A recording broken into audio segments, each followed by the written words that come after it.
Hello, welcome to the G.I. Joe New News Review. My name is David T. Allen, or Super Dave 817 if you would like. If you want to see more of this content, please like, share, subscribe, and hit the notification button for future videos. Thank you and enjoy.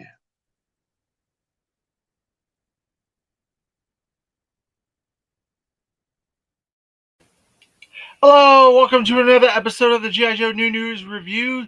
I am David Allen.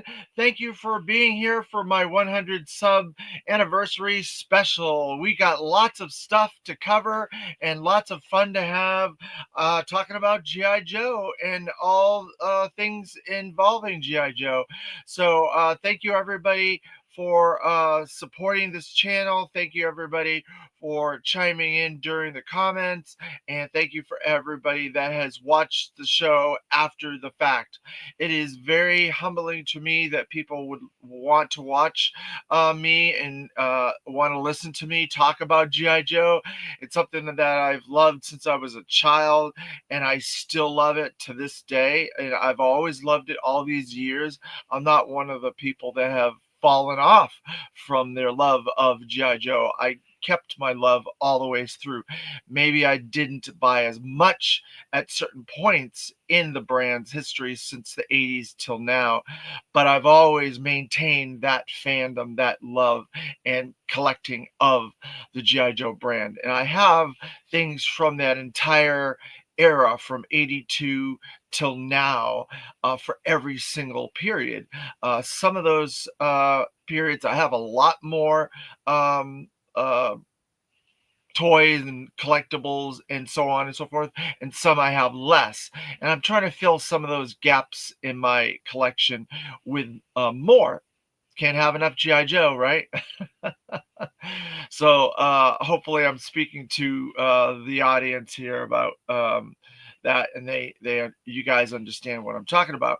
So as I have said before, once we got to 100, I was going to open my Street Fighter Jada Street Fighter figures. So the very first Jada Street Fighter figure was Ryu, and so he's going to be opened up today. And then also I said that I was going to do my top 10 favorite G.I. Joe characters. And now there's going to be a little fudging with this, but I hope you still enjoy it, and I hope that I can bring something to some of these characters that maybe my listeners out there might not be aware of. So I got a lot of show and tell here.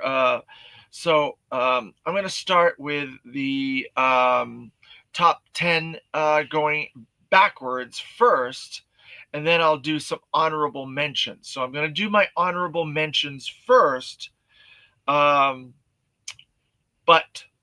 I will do the top 10 starting with 10 and going down to number 1. So all you guys that have been watching this channel, have been tuning into this channel for quite some time, or have been watching my interviews and my content on my Facebook page or on the G.I. Joe Facebook pages that I've been sharing for the last 5 or so years on Renegades, on the Rec Room, on Ara, Vintage Ara, Modern, My Toys, which I am a moderator of. Springfield, a nice little place, another page that I'm a moderator on, or pages like the Orlando Toy Collector, the Atlanta Toy Collector, or the Central Florida Toy Collector. All those pages that I am members of, and I've been sharing content on them for quite some time in Facebook, in the Facebook arena. Because I've only been on YouTube a little under a year. I guess it was September was the very first video that I did and shared on YouTube, on my YouTube channel, with in episode 1. And that was with my twin brother. So that's going to come back around to the end of this, and you will find out when we get there. So, Crusty Old Crow, thank you very much. Really appreciate you joining me for this 100th subs episode, because you've been a big contributor to the comments and asking questions and getting involved and being a part of this, which I really enjoy. I like talking to people. I like talking about toys. I like talking about G.I. Joe toys. And so I appreciate you being on this episode. You're one of my favorite contributors. Thank you very much. And good morning, by the way, because it is a little early. I got a lot to do today, so I wanted to make sure I took the appropriate time to do this video. So, all right, so with all that out of the way, let's get into toys. So we're gonna do a couple of honorable mentions. I didn't pull this particular figure out, but there's a particular story that I really enjoy of A Real American Hero, Larry Hama's series through Marvel Comics in the 80s. And it's a fun story, and I like to talk about it because it's a really good story. But I didn't show, I'm not bringing out any of the figures. I'm just talking about a couple of the characters that were in that. These are honorable mentions, right? So I'm going to do a couple honorable mentions real fast. So that story was where Cobra Commander was supposedly killed off, and Fred 7, one of the Fred series of Crimson Guard, takes over his place, and he creates this mechanical armor and replaces Cobra Commander and becomes the Armored Cobra Commander. So that's my favorite version of Cobra Commander. That's an honorable mention. And then there's another fun character that's part of that story that joins Cobra Commander Fred 7 is Raptor. Raptor is so crazy and so fun in that storyline and the things that he does and everything. And there's a famous cover, one of the toy ads has Cobra Commander, Raptor, and one of my favorite vehicles, the Pogo, on the cover. We've not gotten a classified Pogo yet. So those are some honorable mentions that I wanted to get out there. And another major honorable mention, and I only became a really big fan of this character during the 2000s with the IDW Costa series Cobra, and that is Chuckles. And that's because they did an incredible job with Chuckles during that story, and it really gave him some depth. So there's Chuckles, and for some reason his belt doesn't want to stay up. I'm not even sure if that's his belt. That's weird. That I have this weird belt on there. But there's your Chuckles, your vintage one version Chuckles. And so I love what they did with Chuckles. And since that story, and that's the fun thing, depending upon the person that's adding to the content, you could change your mind about characters. You can add characters to your favorites depending upon what's happening with this brand, because one creator or one comic company or one toy or this or that could come out and you'd be like, oh my God, that's an incredible toy or incredible characterization in a comic or a credible version of a character in a cartoon or so on and so forth, or a new classified figure that just makes you a big fan of a character. And so Chuckles was like that in the 2000s, the late 2000s with the Costa Cobra series. I'm like, wow, I did not see what they could do with this character in the 80s, because they kind of made him silly in the 80s. But thankfully Costa and IDW and them did a great job, and now Chuckles is like one of my favorite characters. He's not in my top 10 favorite characters, but he's in the top, I would say, 15 characters. So that's why he's an honorable mention.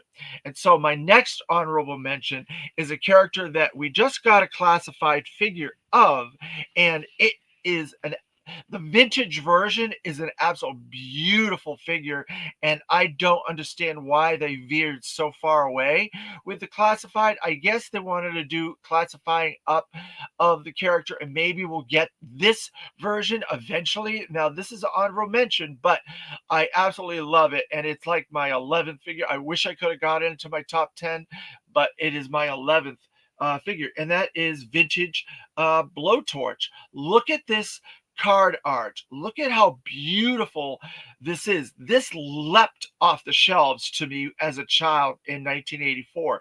When I saw this, I was like, holy cow, look at this beautiful figure.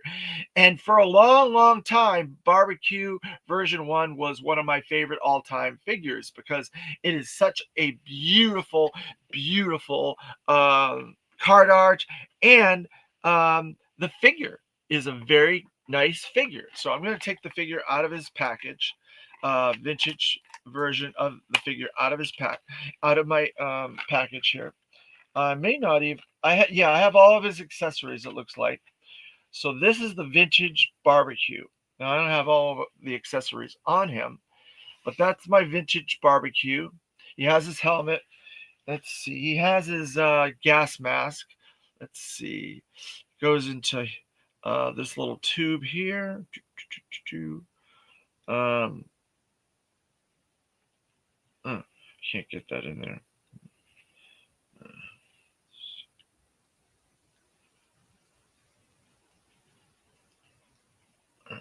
Well, doesn't matter. So then you put this on there.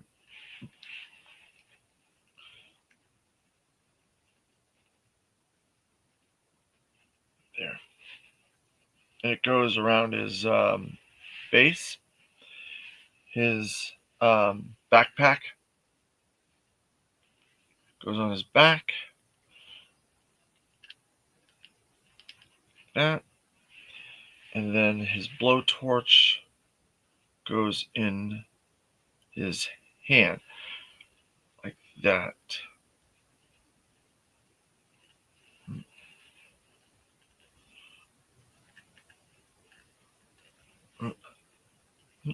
Let's see if I can get it in his hand.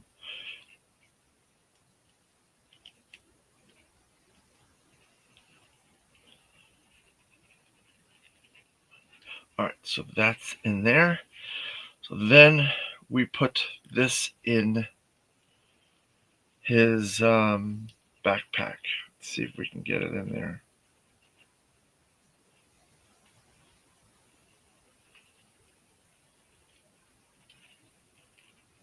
Well, all these tubes are such a pain in the neck, but basically there's your vintage Barbecue with all of his gear, and it is a beautiful figure. You can imagine a 8-10-year-old child. I'm trying to remember 1984. I guess it was 10, yeah, because I was born in 74. So yeah, I was 10. And this figure with that artwork jumping off the pegs to me.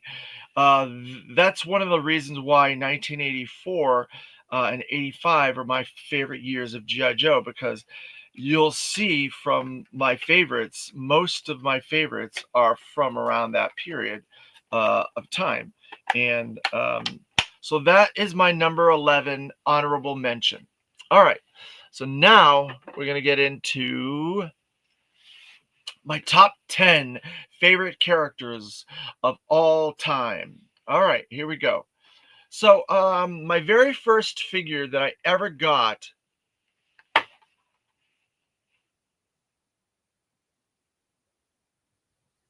No, I didn't. I should have prepared a little bit better. Lone Dragon. But that is very provocative. Thank you very much. I wouldn't have a stream without some fun, provocative comments from Lone Dragon. Good morning, and thank you for joining me. And again, you're another one of my favorite contributors that joins me on the chat. You always have some fun things to say, which is fine with me. Thank you. Um, so if you've been watching for a while, you know my very first figure that I ever got was Destro. Uh, and so Destro came out in, I think, 83, maybe 82. No, yeah, 83. He was a second tier character. And so I got Destro, and I got the Fang, and I got the Cobra Trooper at the same time for my birthday. And so from then on, I always found Destro very intriguing. Version 1 Destro, and he has his backpack. And I don't know if there's a gun in there or what he's got in there. Maybe he's got a gun in there. I'm not sure. Let's see what's in here. Nope, nothing in his backpack. Um, but I read his file card, and it was very mysterious. He comes from the backside of Mars Industry or something. It sounded like he was like alien or whatever. As a child in '83, I was 9 or whatever when this came out, and I was like, "Whoa!" My imagination was piqued, and he looks really cool with that silver vac metallized mask and everything like that, and the ruby necklace there that is his symbol of the clan McCullen in Scotland. It wasn't until years later, as I was reading the G.I. Joe Real American Hero comic, that Larry had explained, oh, he's a member of a Scottish clan of people that were descended from arms dealers. So Mars was an arms dealer, and he played both sides of the conflict. And because he played both sides, they punished him, and they cursed him by wearing an iron mask, his descendant. And so now every male descended from the clan McCullen has to wear the iron mask, different versions of it. And there are different characters like let's see, what's his name, the new classified figure, what is his name? Not Voltar,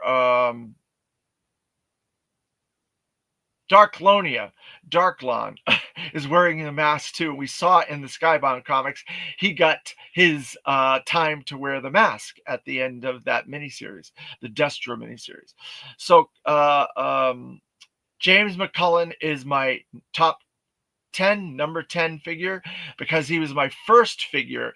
And always, whenever you have a first figure, first character, it plays a big part of your childhood.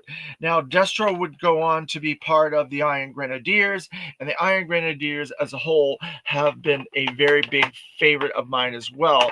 But this video would be going for hours and hours if I tried to show off every Destro and every Iron Grenadier. So we're just going to boil it down to Destro version 1.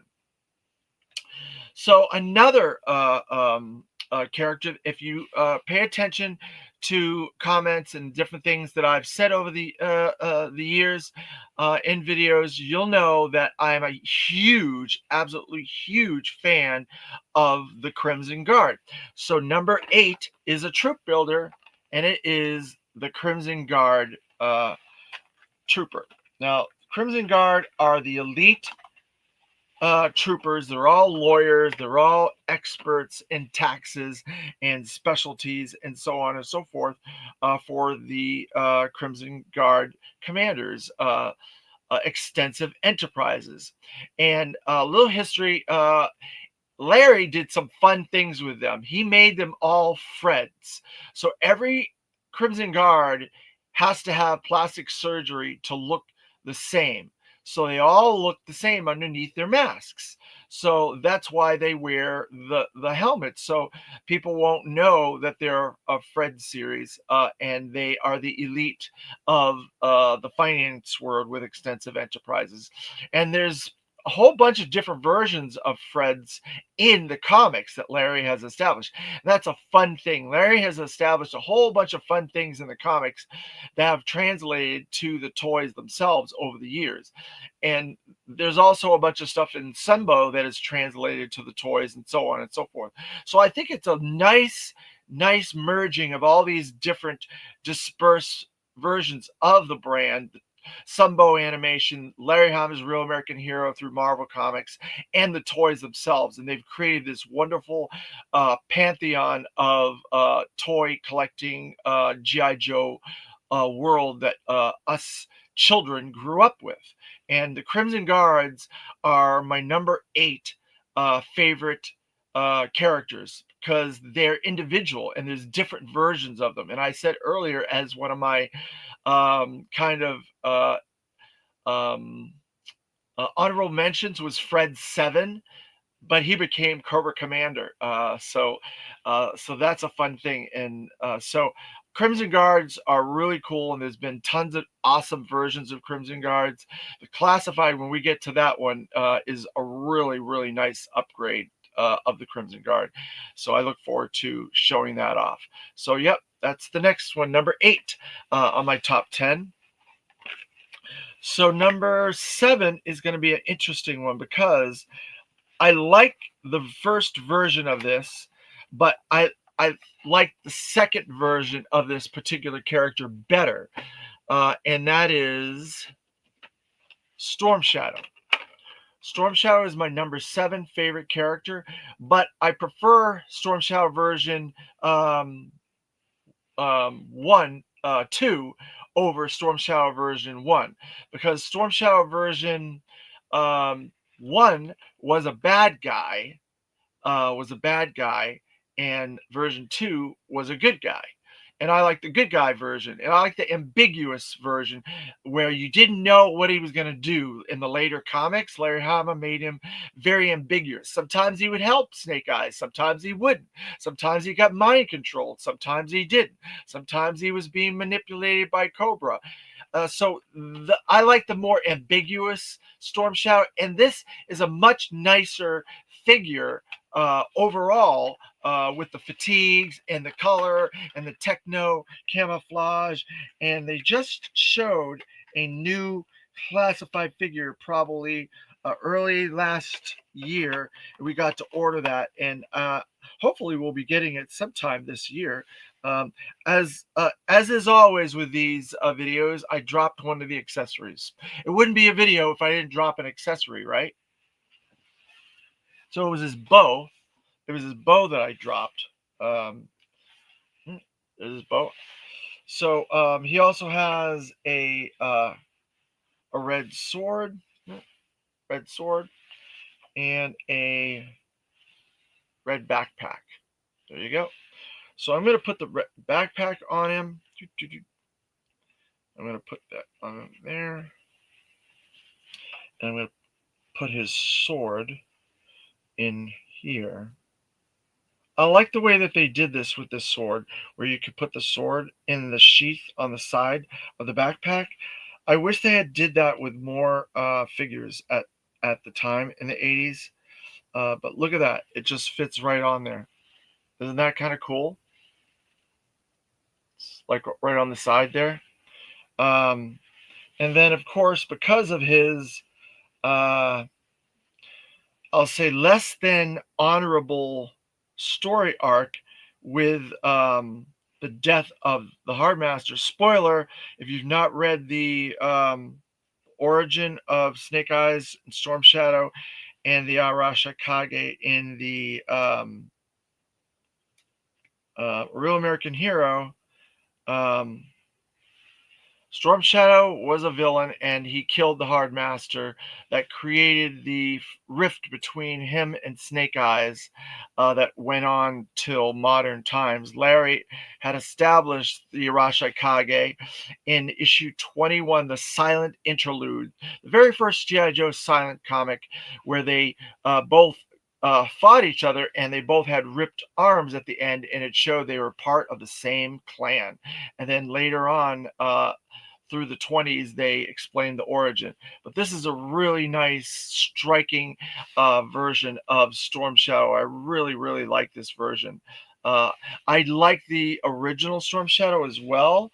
And he was a very cool character as well.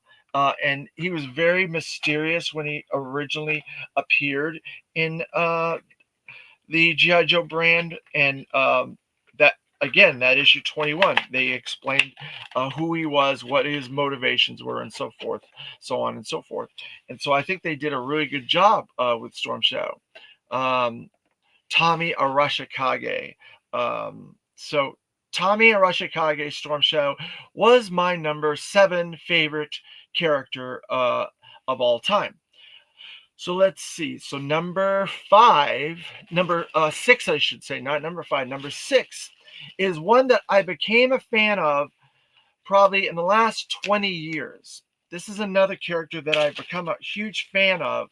Even though I was aware of the character, I read the comics with this character, it didn't strike me as much. Even though I found it fascinating and I was getting to a point with G.I. Joe that I was kind of not getting out of it because I've never been out of the brand at all, but I was waning and I was getting into other toy brands and looking at other things as I was growing older. And so I was waning, and this part of the brand was a little bit like, okay, well, it's cool and it's interesting, but I'm going to move on to some other stuff.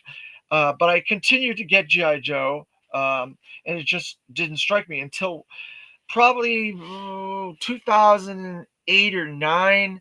I became a fan of this character because I realized how cool the idea of this was, the subgroup of G.I. Joe, and the fact that there's so many fans out there that have an issue with certain aspects of this subgroup.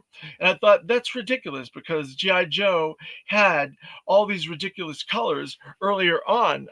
And it was a weird comment where, like, they said it was too much. Um, Hot colors, too many hot colors on this particular subgroup. And I thought that doesn't make sense. I said to me, because there was lots of characters that had that hot cover colors prior to that. We had Airtight, we had Barbecue, we had Blowtorch, we had a whole bunch of different characters, Sci-Fi with all these different colors.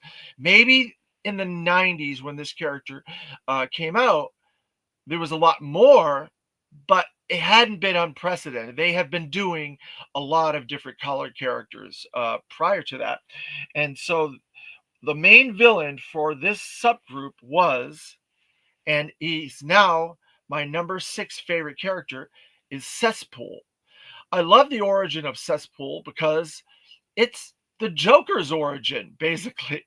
He's a crime a criminal businessman that's doing illegal things to the environment and the world, and he pays for his actions, and he ends up falling into a vat of his own making of sludge, and he gets scarred, and he becomes this evil entrepreneur business person for Cobra Industries.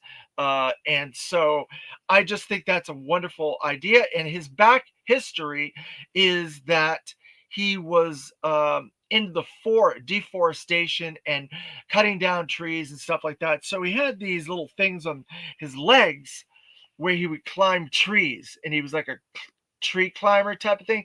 That was an earlier aspect of the character. Vinny D'Aleva explains it in my interview with him. If you go into the catalog of the channel, you go and you look for my Vinny D'Aleva interview. He explains Cesspool and what the origin of Cesspool is better than I can. So then let's see. We have all kinds of fun weapons that Cesspool came with. He has this cool helmet. I'm going to put it on him.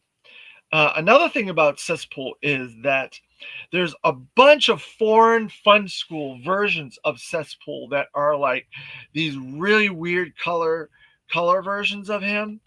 I don't know if we will ever get all that through Classified, but Lenny did make a comment about Cesspool not too long ago on a Pulse stream, not the one that was just a couple of weeks back, but one that was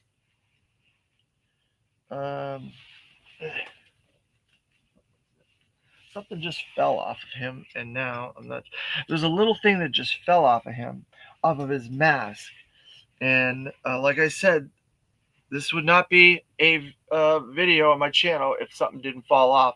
So there he is with his sludge gun, and one of the cool things about Cesspool is he has my favorite version of his tank is the septic tank. And I wish I had pulled that out to show you guys. I don't know if it's close by. Yeah, it's not close by for me to pull out, but it's just a fun pun and a fun name to use for septic tank, for his tank, the septic tank. I just love it. So Cesspool is my next favorite character. Oh, and I forgot to show you some of the artwork. Let me show a couple of things here for their card arts. I should have done this already. I should have shown you Destro's card art. Forgot to show that. Destro, look at how beautiful that is. Imagine me as a child. This figure jumps right off the shelf, right? Like that barbecue. That Hector Garrido artwork is one of the most incredible arts that I've ever seen. He is such a great artist. And the ideation and the creation by Ron Rudat and the people at Hasbro at the time have been really good. And look at this Storm Shadow art. This is another one why Storm Shadow just leapt off the page and left off the toy shelves to me. Look at the eyes. Look at the Hector Garrido eyes that he put in there. They are so cool, aren't they? I just love it. I think they do such a great job with that. And then so now another little story about this. That's Cesspool there. And if you look at that artwork, I'm going to see if I can get a better picture of that artwork. And you ever meet Vinny D'Aleva, he was the character, the inspiration for the face and the sculpt on that face. And I've done interviews with Vinny, and it looks a lot like him. So that is so cool that they did that with a lot of the Hasbro creators and people that worked there. They made them into the toys. Ron Rudat was Leatherneck. Kurt Bazzigan was Law, I should say, or Order, whichever. And then Tunnel Rat was Larry Hama, and then there's a lot of other ones as well. So I think that's all the art that I have for those characters. So I'll have to find the part that fell off of him later. So there you go. There's your Cesspool, American version 1 Cesspool. Very cool character, very cool idea, this whole Eco Warriors idea, and I look forward to what they're going to do with the classified.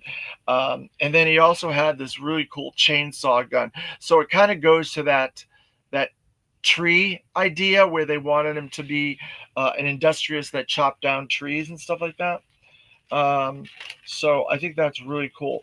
And at the time, Hasbro was doing all this different stuff to try to capitalize on a lot of the different things that were going on at the time. And at that time, we had Captain Power, and it was an eco-friendly cartoon series. And so Hasbro was trying to capitalize on all these different ideas because they were the ones that were leading the boys' action figure aisle at the time, Hasbro, with everything that they were doing. So they tried to touch on all the different things. Oh, there it is. Well, I'll get that later. All right, so that's number. So 10, 9, 8, 7. That was number 7. So Destro is number 10. Crimson Guard is number 8. Storm Shadows. Oh, no. Crimson Guard was number 9. Storm Shadow was number 8. Cesspool was number 7. All right. So that's my numbers. So number 6, you'll notice I've been sitting next to it this entire time because it is my favorite vehicle and driver. So I could not include my top 10 favorite figures without having my favorite vehicle as part of this top 10.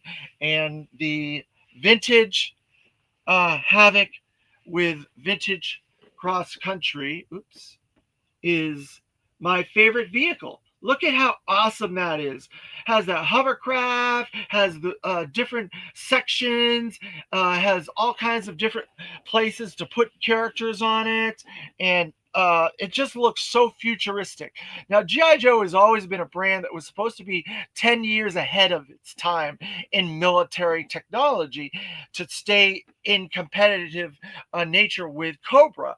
But this was a little bit, I think, further than 10 years, I would say, because I think we're in 2025 now doing this video, and I don't think that the military has this yet.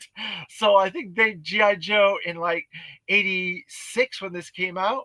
Let's see, 86, 96, 2006, 2016, 2025, 30, 40 years later. Yeah, I don't think we've gotten to this, but I still think it's awesome. I still think it's wonderful. And I hope we eventually get a classified HasLab for this, because it's the most imaginative thing that I could ever get as a HasLab. It would be absolutely huge. But I would love it.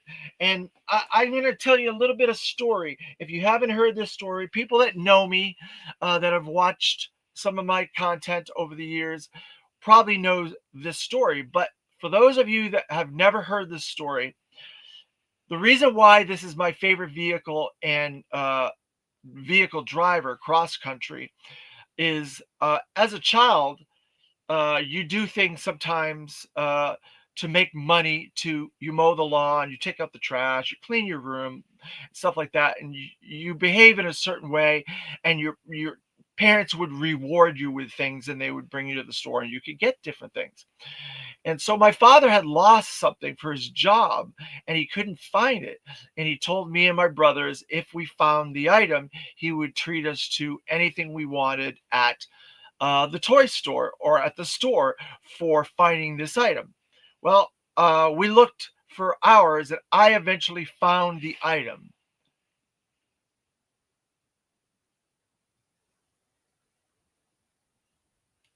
No, not quite a band camp, but that's funny, Lone Dragon. Um, so I found this item for my dad. It was a very important part of his job, and so I found it, and he rewarded me by taking me to the store and buying me a toy. Now, you might think that the Havoc with Cross Country version 1 was an expensive toy. At the time, it may seem like $16.99 was expensive. It probably was for my dad. Oh, you're going to spend $16.99 on a toy? Today, it's not that much, right? You can buy pretty much any toy for that price. It's not that expensive. But at the time, it was a little pricey, and my dad was like, "All right, you did save my work, and you found the item. Here you go. You can buy this toy. This is the toy that I picked, the Havoc with Cross Country version 1." So it is because I helped my father and I made my father proud and I did something meaningful and I was able to get this as a child. It has always stayed with me as one of my most favorite memories. And so I love that.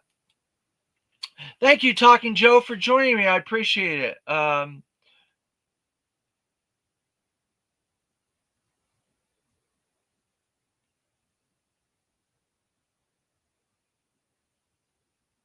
Well, that's wonderful. I'm looking forward to seeing you guys because you guys are going to have a really cool panel, Mark.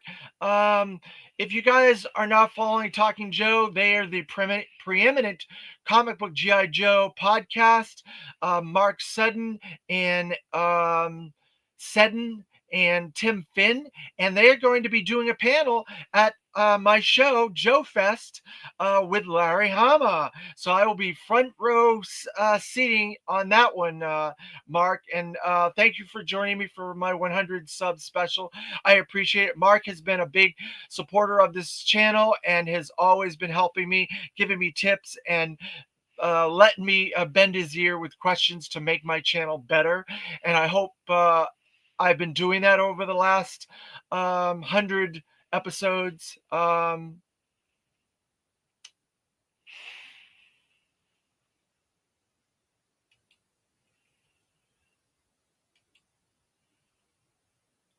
Taco Joe, no. No, Lone Dragon, not Taco Joe. um, yeah, if you can go to Talking Joe and subscribe to their channel.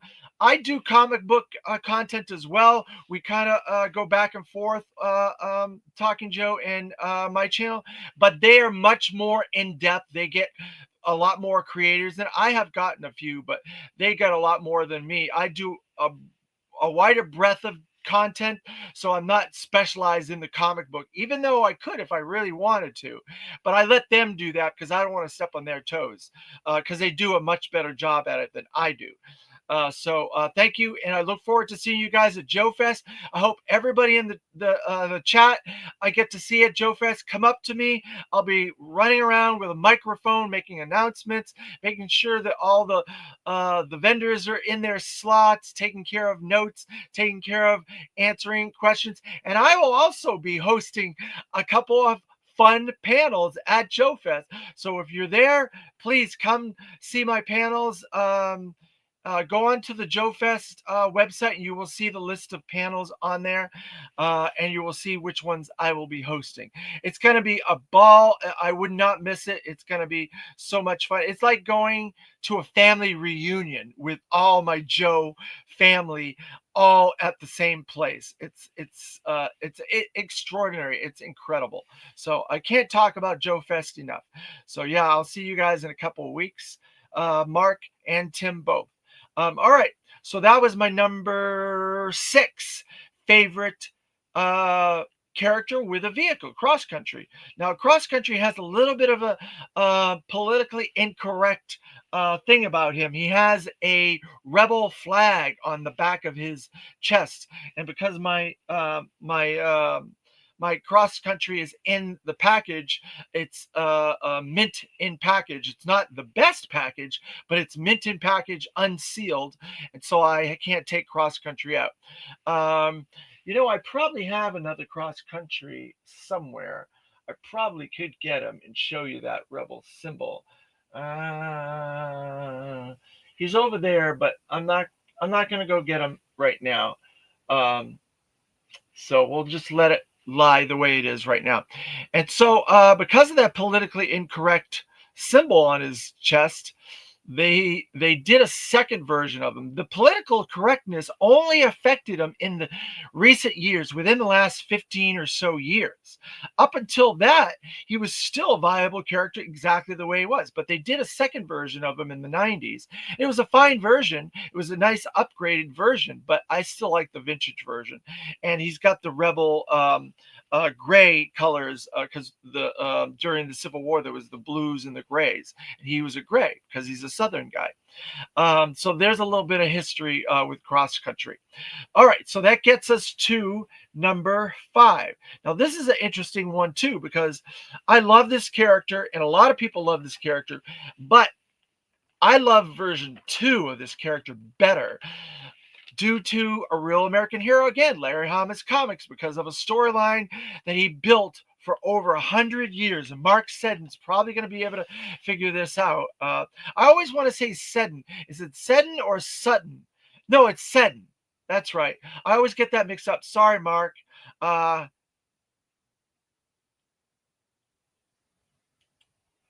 Mark says, back in the day, Dukes of Hazzard was very mainstream after all. Oh, the Dukes of Hazzard. That's an incredible good point, because I watched that on Friday evenings.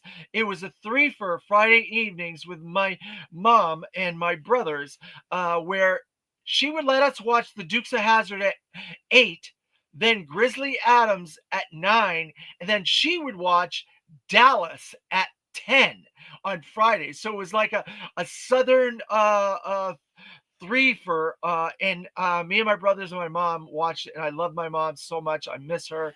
She passed on almost 20 years ago. So I miss my mom. She was a very big supporter of everything that I did, and the fact that we read comics. She would always support us reading comics, and she always supported us buying G.I. Joe, and she was a wonderful person. Yes, definitely the Cross Country, the Dukes of Hazzard was a representation of that. Because of that, Mark, that is exactly true. Uh, Yeah. Well, there's a really good taco bar in Augusta, Georgia. So when you come down, let me know. I'll bring you to that taco bar. It's a really good place. I've eaten lunch there a bunch of different times over the years with different people. So I'll bring you to that, you and Tim. Okay, Mark? Um,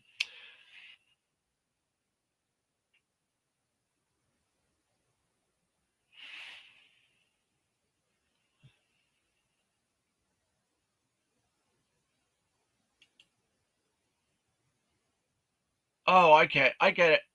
For set in, I got it. So where was I? So yeah, you were right. Dukes of Hazzard, that was a big part of Hasbro always trying to take pieces of the zeitgeist, the modern um, world that we were living in at the time, and incorporate it into GI Joe, and that was a big part because Dukes of Hazzard went 7 seasons. We don't include the sixth season with Coy and Vance, and you'd have to look up Dukes of Hazzard to understand why we don't include season six as part of the overall because Coy and Vance was stupid. Uh, oh man, that's funny. Uh, Well, that's going to be awesome. I can't wait to see the Irish contingent. They are always fun, and I hope to get some Palatoy figures this year from them because I missed out last year, Mark. Um, so, all right. So, back to my list, number five, and it's Firefly. But as I was saying earlier, I love Firefly, and version one's a great figure. But my favorite version of Firefly, the same as Storm Shadow, is version 2 Firefly. And the reason why I like version 2 is because of the the out of the box crazy stuff that Larry was doing with GI Joe: A Real American Hero, and he finally revealed a secret about this character that had existed since the 20s. We saw a picture on the wall in the background of the Arashikage temple, and in some of the flashback scenes there was a character, and this is spoiling a little bit, so when you get into the comics you're going to be a little bit spoiled on this, but I'm spoiling it because that is the reason why I like version 2 better. Version 2 is a much cooler version. It's more like Wraith or the Predator, where he can blend in with the background. He could disguise himself. Had a little bit of Zartan version 2, but it turned out that he was the Blurred Master. So go back and read your G.I. Joe: A Real American Hero of the 20s, the origin of Snake Eyes and Storm Shadow. In the background, there's a character. You can't see his face. His face is moving when they take the picture, so you don't see the features. It's blurry. So he is called the Blurred Master. And in the 100 and like 30s, the Ninja Corps storyline when it became GI Joe Snake Eyes series, a Real American Hero Marvel series, they showed the origin of that character, and it turned out the Blurred Master was Firefly. And so Firefly is a member of the Arashikage as kind of a extra person, kind of like an outsourced, like a member of the Rashikage. Faceless Master. Yeah. For some reason, I always call him the Blurred Master. Uh, um, Same time toys. Thank you for joining the chat, and thank you for joining my 100 sub special. I appreciate it. The Faceless Master is correct. Uh, but I think the Blurred Master sounds cooler because we have the Hard Master, the Soft Master, the Blind Master, the Old Master. The Blurred Master sounds cool, even though he's called the Faceless Master. So either one of those in the fandom, you could call him, and people should understand. And so version 2, he comes with this weird, like drill looking thing. I'm not exactly sure what it is. And the hot colors, green colors, were vogue in the 90s. Um, Yeah, Lone Dragon Master. Funny. Oh man. Thank you again. So there's Firefly version 2 is my number 5 favorite character, and now my number 4 favorite character, and this goes back to again the A Real American Hero, the 20s, is where this character came into prominence in my eyes. And so I have become a huge fan of this character and all its iterations and all the things that have come up, but mainly because of a couple of storylines in the 20s, again, with the Real American Hero, Zartan. So there was a present storyline where he's running around in the swamp and Junkyard gets the best of him and Destro and the Baroness, the Cobra Commander, and the swamp. And it's a really fun story. But then it is revealed in the past that Zartan had a hand in the death of the Hardmaster, manipulating Storm Shadow, working for the Swordsmith, another aspect of the Arashikage, the Swordsmith. Uh, Congratulations, 100, my man. And I agree, the Blurred Master sounds better. Thank you, Sometimes Toys. So, as fans, we sometimes kind of shoehorn our own things into this that makes us happier with the brand from our own aspects of childhood and growing up with certain characters. So, that's just a funny thing that I've gotten. I think they said something like that in the comics. I don't remember exactly, but it stuck with me over the years, so it must be from someplace. Thank you for that. I appreciate that very much. So Zartan had a hand in the death of the Hardmaster and the origin of Storm Shadow and Snake Eyes feud, and his involvement with the Arashikage and manipulating Storm Shadow was a very important part of that continuity, and it still holds true to this day. Zartan still is part of that continuity, and the fact that he's the leader of the Dreadnoks, and I love the Nox as a group. It's one of my favorite factions, and I love the Iron Grenadiers. I love the Nox. I love the Crimson Guard, Extensive Enterprise. So they really caught me with a lot of these factions early on, and they were very imaginative. And so Zartan is one of my favorite characters. And if you get a chance, there was a Devil's Due miniseries by Josh Blaylock, where he incorporates all the dispersed um, facts and contrary things about Zartan into the origin of Zartan and the Dreadnoks as a 3-issue miniseries. Phenomenal miniseries. I highly recommend that miniseries in and of itself, but the whole origin series by Josh Blaylock and his team at Devil's Due in the early 2000s was really good origins. There's the origin of Scarlet, there's the origin of the OG-13 G.I. Joe, there's the origin of Zartan and the Dreadnoks, there's Snake Eyes origin as well. So all these different miniseries are really well written, very weaves in all the dispersed continuities and facts about these characters. So I highly recommend those miniseries in Devil's Due. They did an incredible job at the time that they had the license for G.I. Joe comics. 7 years, I believe. So, all right. So the next character is we're getting into the core character hump a little bit here. This character is going to be on everybody's top 10 someplace, and it just happens to be so Zartan was number 4, but this character is going to be number 3, and you're going to be a little surprised that this character is number 3.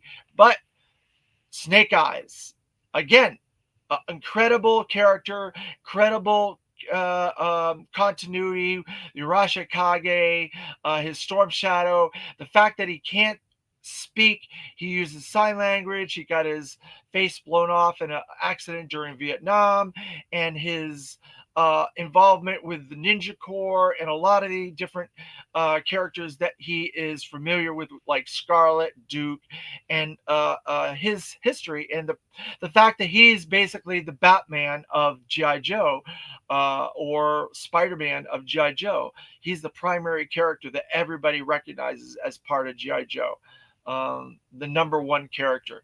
And this is version one. I really like version one, and the whole history of version one is fascinating to me. The fact that they were trying to save money on deco costs for the OG 13, they thought, well, hey, why don't we just not put any paint on a figure and release it and see what happens? And the kids like gravitated towards Snake Eyes as their favorite character because it was a mystery character and he didn't speak. And that is just like so much luck that they tried to go cheap, and it turned out to be their favorite, the best character that they made out of the OG 13, everybody's favorite character. And it's become the number one character in GI Joe. That is just such reverse psychology that you can't imagine, especially with children in the 80s. So Snake Eyes version one is number three on my favorite GI Joes of all time. Now I do love version three of Snake Eyes, and the story of how version three of Snake Eyes was created, where he was captive and he had those mercenaries torturing him, and he turned the table on the mercenaries and ended up taking parts of each of their costumes and creating the costume for version three. I love that story. Another real American hero story. That's fascinating to me how that worked out. But I could not be a G.I. Joe fan if I did not use G.I. Joe Snake Eyes version one as my favorite version for this top 10. So there we go. Now, number two. Now, this is my favorite version. Let me show off Snake Eyes version one card art first. Version one card art. Awesome, right? Hector Greedo, such a stellar artist. Let's see.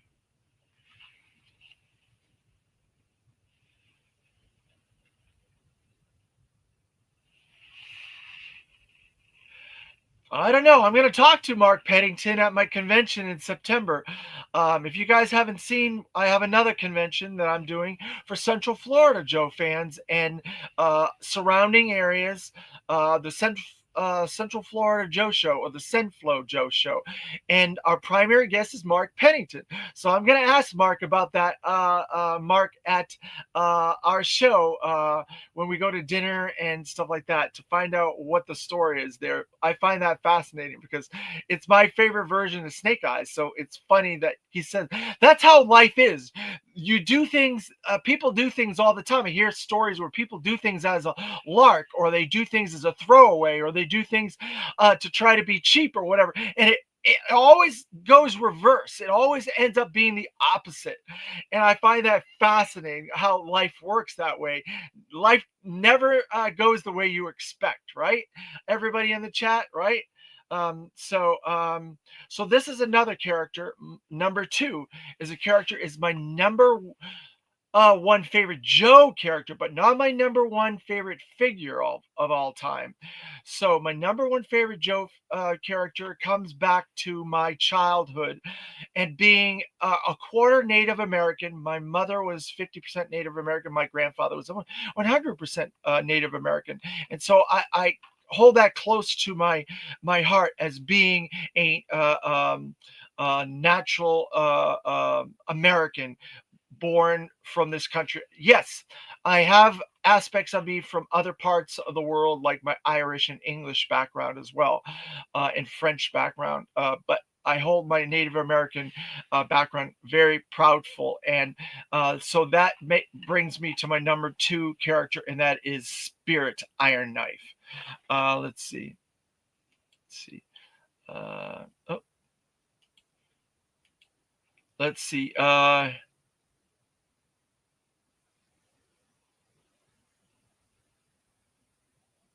I'm not familiar with who that is, Billy Penn. Um, talking, Mark, I'm not sure who that is. I've never heard that name.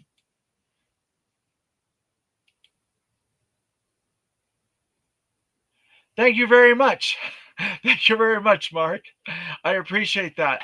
So that is why Spirit, the fact that they brought Spirit into the G.I. Joe Real American Hero in 80 through 84 uh, is one of my proudest things about G.I. Joe. And now, as a child, it never offended me that he had very, uh, I guess, stereotypical designs in the 80s. That never offended me as a child. It didn't bother me, and I feel that Spirit was very inspirational to me as a child.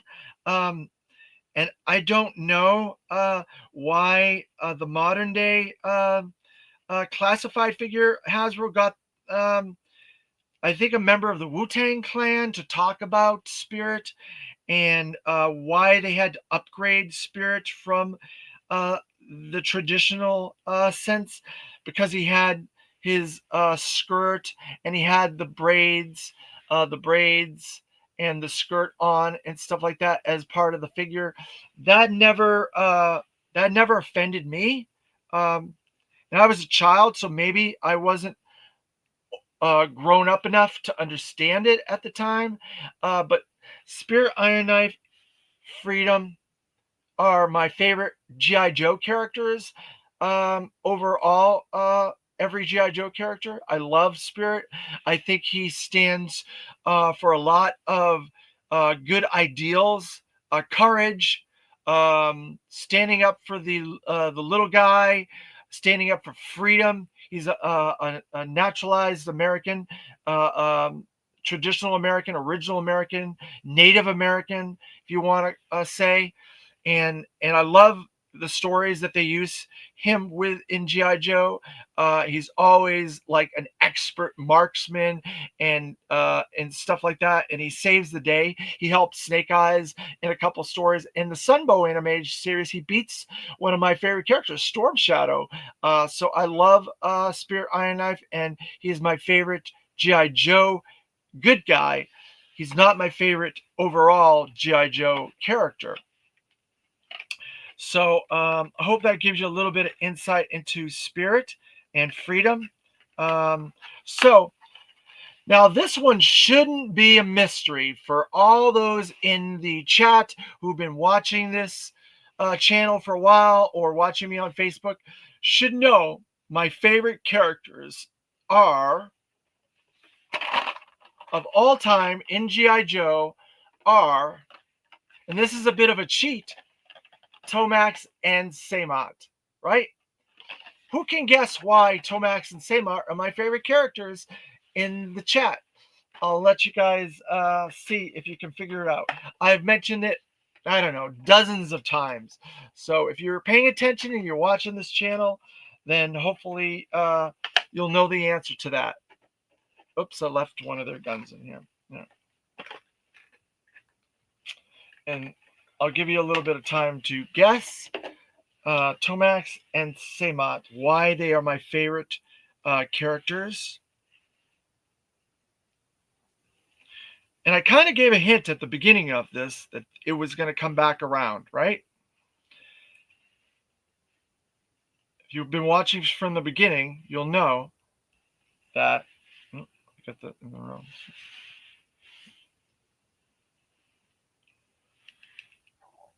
Vintage. You got it, Mark. Mark pays attention.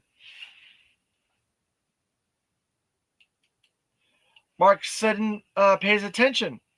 That's why Tomax and Xamot are my favorite characters.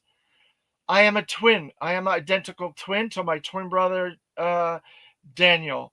So David and Daniel. So Tomax and Xamot are really cool characters in their own right. Even if I wasn't a twin, I would love these characters. They're oh yeah, and I forgot. I wanted to show the artwork for this.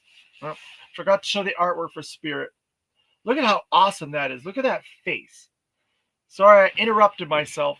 Well, Tomax and Samar are such cool characters in their own right because they can feel each other's pain. That was added by the Sunbow animated series, where if one gets punched, the other one can feel the pain. And they do have a disorder. It is from.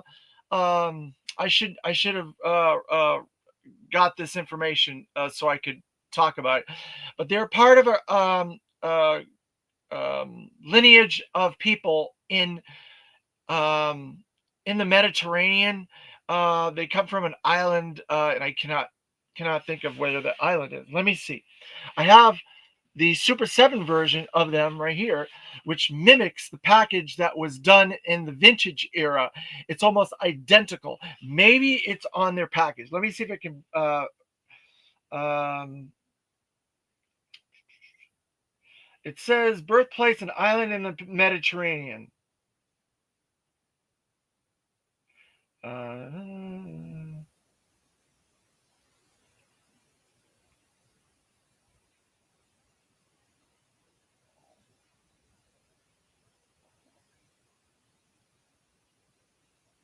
mm. All right, so it doesn't say what that disease is, but it's basically a disease that Corsica. That's right, Corsica. Blech. I should have known that. The island in the Mediterranean is Corsica, and they have a disease that makes them mirror one another.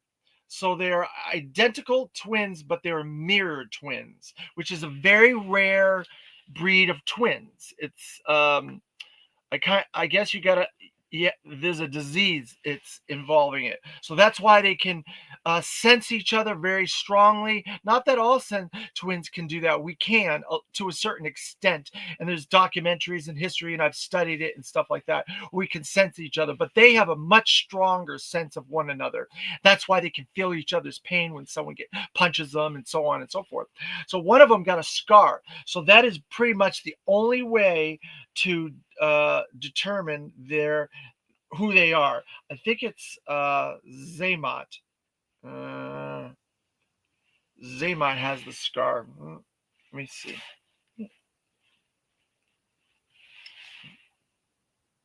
Oh yeah, it's very very faint. Very very faint. I doubt you'll be able to see it on the screen, but that's Zaymot, and he has um, the scar. So if you put their names against each other, it's a mirror reverse of each other. So that's Tomax Samot. So instead of doing Tomax and Samot, I always put it on the whenever I type it, I just do Tomax Samot. So it's one word and it's reversed like a mirror. There's so much cool stuff about these guys. Not only do they have their own international finance company, Extensive Enterprises, they founded the Crimson Guard, which are the elite Cobra officers in the Fred 7 of the Freds series that are all plastic surgeon, tax and money guys that launder all the money for Cobra and do all their financing and stuff like that. So there's so many awesome parts to the Corsica twins, and they were also in the French Foreign Legion, and that's how they got to be industrialists and so on and so forth. Let's see, what else you got to say, Mark? Um,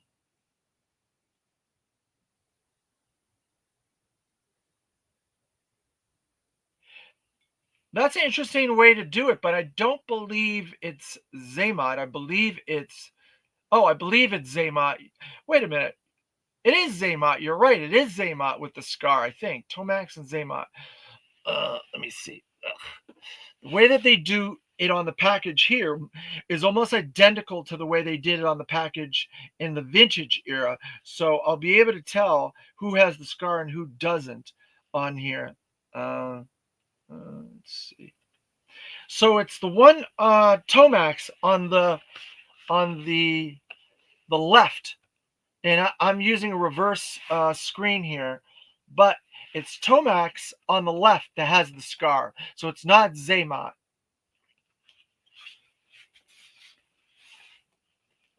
But like I said, we all have our own head canon as far as we play, and we all have our own play patterns and what our imaginary imaginations create with things.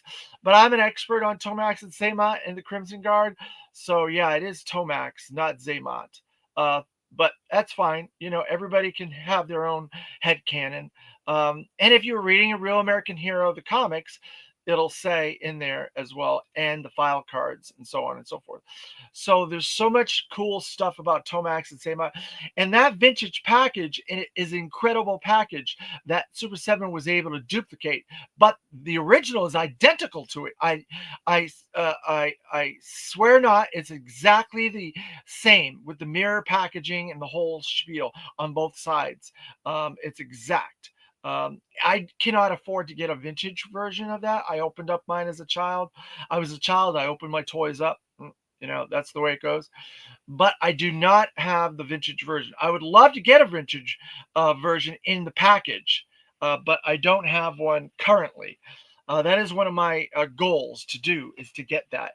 I have every other version of Tomax and Samut that has been ever released, and I have a bunch of classified. I got like, I think, 6 of each Tomax and Samot classified. So when I get to that, it's going to be a fun video, I'll tell you that, because there's going to be lots of Crimson Guards and Tomaxes and Samots in that video. Um, so that was my top 10 favorite G.I. Joe characters with a couple honorable mentions. I hope I was able to enlighten you guys out there in the chat and bring a little bit of information to some of these characters, a little bit of history, a little bit of stories to each of them. So now we're going to go into the promised opening of my Street Fighter figures with my 100th sub. I promised that I would open my Street Fighter figures, and this is the very first Street Fighter figure that I'm opening is Ryu. So here we go. If I can get him out of the package, he's in there. That's for sure. I think. I think the Jada has been doing a really, really good job with this line of figures, and I'm very happy that they've done this. I also have to blame Toy Kind of Mood, Travis Moody, for doing too many reviews of this, where it kind of spoiled me, and I was like, God, he's making these look so awesome. And the problem is now I can't figure out how the hell to get this out of here. This is really a hard figure to get out. So Travis, if you're watching this video, thanks a lot. Now I have to buy more toys. Not that I needed a real big excuse to buy more toys, but now I'm buying all the Street Fighter figures, and they're awesome. Like I said, Jada has been doing a really, really good job. And I just opened this whole thing up, but it is a really cool package. Most of my reviews, I go over the packaging, and look at this beautiful video game package. It's like a little video game. And they have all your contenders on there that you can pick and stuff like that. And I've been just getting all the primary characters. I'm not getting the secondary versions of those characters or player 2 versions, because I have to limit myself someplace. And the fact that these are all 6-inch, in my head canon, like I said, everybody has a different head canon on how they play. I think these could play well with classified as 6-inch scale, and so that's what I thought when I bought them. If they weren't the right scale, I probably wouldn't have gotten them, but the fact that they're a 6-inch scale and they match up very well with classified, that is my primary reason for getting them. And G.I. Joe and Street Fighter has a really nice connection. And so that's another reason why I've been getting these, is because we got a vintage set of these in the 90s, and I have all those as well. So if I was just doing this as a regular review, I would be comparing them to those figures. And there's been other people that have done other figures over the years um, with Street Fighter, but I would compare them with their original figures in the 90s. And this interior package is really cool, where he's in a setting, he's like in a monastery temple or whatever, in a fighting arena or whatever. That is really cool. I love that sort of outside the box, or I should say inside the box, thinking when it comes to a lot of these toys, where they use their imagination and they add a lot to the play value of these. Um, so let's see. This is going to be the very first Street Fighter figure I've ever opened, and I've had this figure for about 8 or so months, since October of last year. And so that's where I made that promise that I would open my Street Fighter figures if I got to 100 subs. And here we are. And here's Ryu.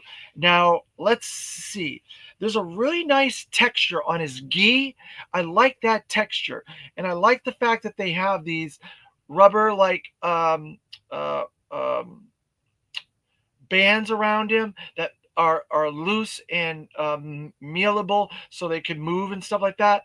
And there's a really nice logo on this particular one right there that is probably some Asian text or what have you. Let's look at this. Okay, so he has a lot of the modern classified articulation. He's got the butterfly shoulder articulation. He's got the swivel, the muscle arm swivel there. He's got the double pinned shoulder elbows. He's got the he does not have a wrist articulation like one or two of the classified, but he does have the hand articulation. I really love these cool gloves that they gave him. And a lot of this is right out of the video game, the vintage video game, Street Fighter 2. And I love they put a bandana around his head with the little things on there. And that's a really, really nice face print on that figure. I really like that. You can see those eyes and the eyebrows and that sculpting in the chest. Let's see what the head does. Oh, the head has the rocker and it has the swivel. It has both modern articulation points that the classified has. Let's see. Does he have a chest? He has a chest rocker and he has the swivel. The swivel and the chest articulation. So then he has the modern crotch articulation that the classified has as well, with the thigh swivel there. He's got the double pinned knee joints on that. You can see the double pinned knees articulation. Let's see. He does not have the ankle swivel, but he does have the foot rocker, which is my favorite articulation point for figures nowadays. That was one of the problems with older figures, is they didn't have that, and you could not stand figures very well. If they got too top heavy or too much gear, they would just tip over. But with the rockers on the feet, you can adjust the feet and rocker, and he's got a different thing. He's got a ball joint on there, so you can flex that ball joint. So that's a better articulation point, I must say, for the feet. So you really could do some really cool like martial arts like type kicks or whatever. Let's see if I can get him up there. Oh yeah, look at that. You can really do some really cool articulation with that, and maneuverability. And he has the leg hip articulation. So that's a different articulation point that's the classified hasn't got. So there's several different points of articulation on this Ryu that is definitely unique to the Street Fighter Jada figures. Now let's look at some of his accessories. So we have another head, and this is a angry head. Look at this angry head. Look at the face print on that, and look at those eyes. Gosh, this is fantastic. And again, he has the things, but they're kind of connected there, so they're different. So that's a really cool head variant. So we have a stand. Oh, there's a stand, so you can do some of those articulation things with his legs, and you can have him kind of in midair with this. Let's see how that's going to work out. That is cool. I wish some of the martial artists that GI Joe had that. Now how? Oh, I guess it goes into his foot like that. I'm not going to do that right now, but it goes into the feet, so it looks like he's jumping up and he could be doing a kick or something like that.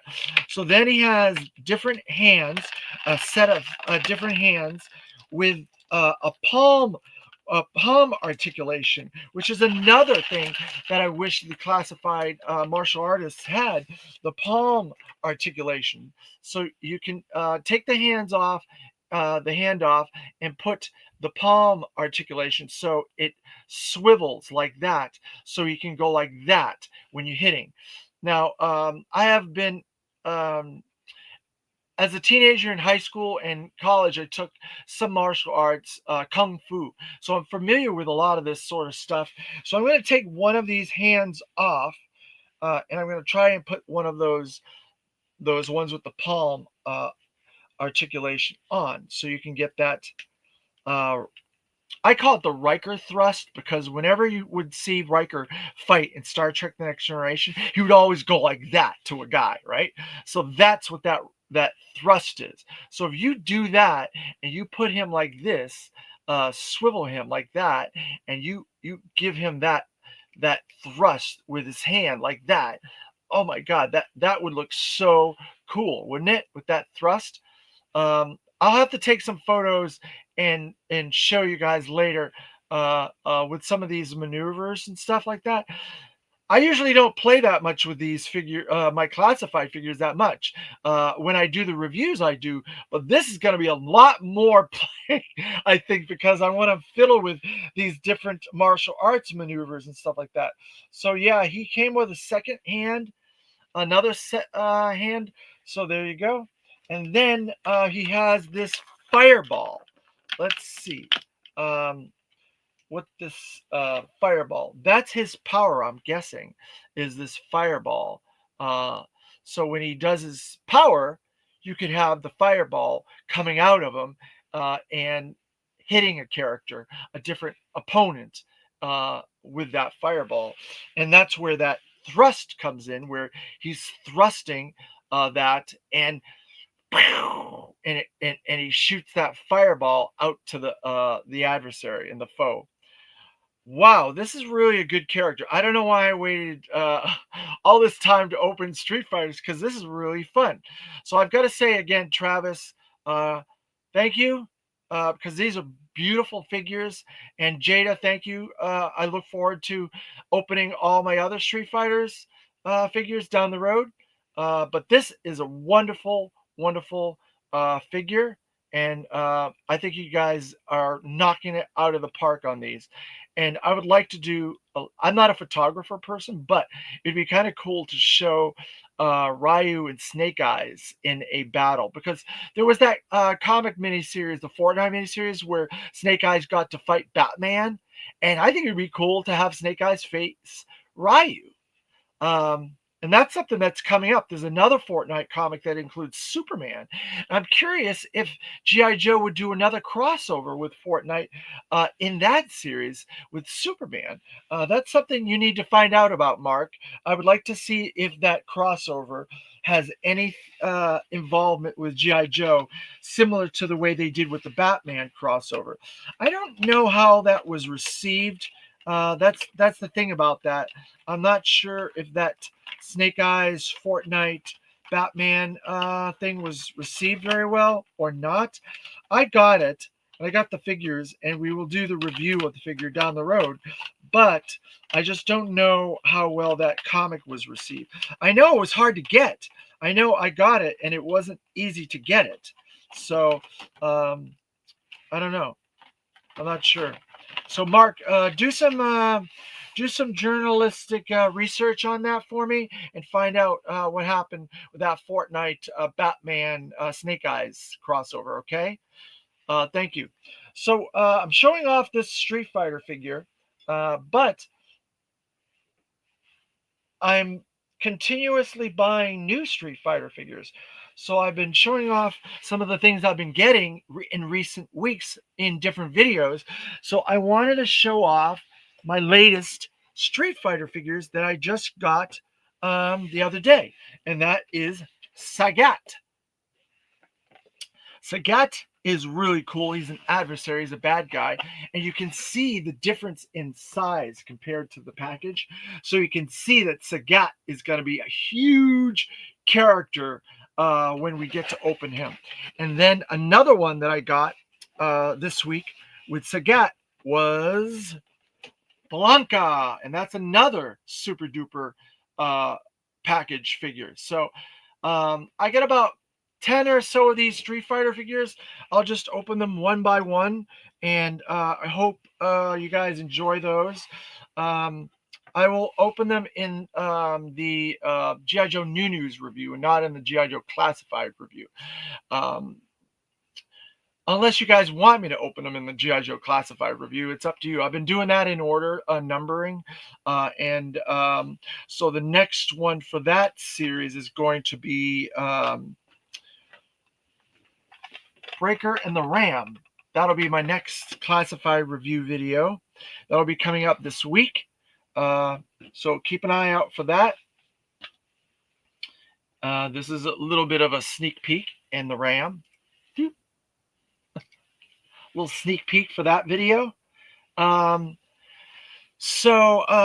also wanted to mention that all these beautiful prints that I've been showing off during this episode are have been shared through 3D Joe's and the omnibus hardcover of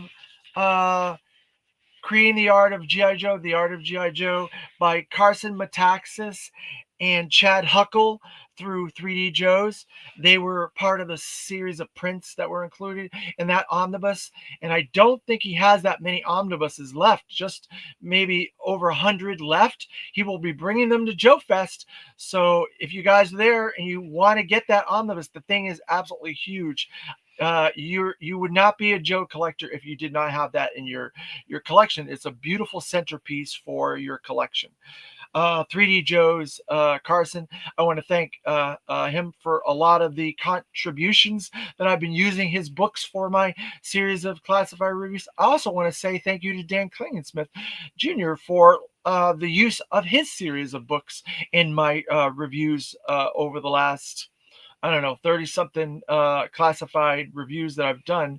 And I also, again, I want to say thank you to everybody in the chat for joining me on this 100th subs anniversary special. It really means a lot to me to have you guys here. And I know it's not thousands of subs, but it's meaningful to me to get to that 100. And now we're on to 200, and so I look forward to that. The channel's growing, and it can only grow by your contributions and your interactions with me, and the back and forth that we have. It'd be very boring if I just sat here and talked to myself all the time. So I love talking to you guys. I love answering questions and getting your interactions and funny jokes and different things. And sometimes you bring information that I'm not aware of. So it's awesome. And I think that's good. Thank you, Lone Dragon. Appreciate it. I look forward to seeing you guys in the next video. There's going to be a next video very shortly after this. So keep an eye out for that. And like I say at the beginning, make sure you subscribe, like, share, and click that notification button, because that's how you're going to find out about these videos, and you're going to be able to involve yourself and contribute to these videos with comments and questions and jokes. Again, thank you, everybody, and I really appreciate it. And yo, Joe!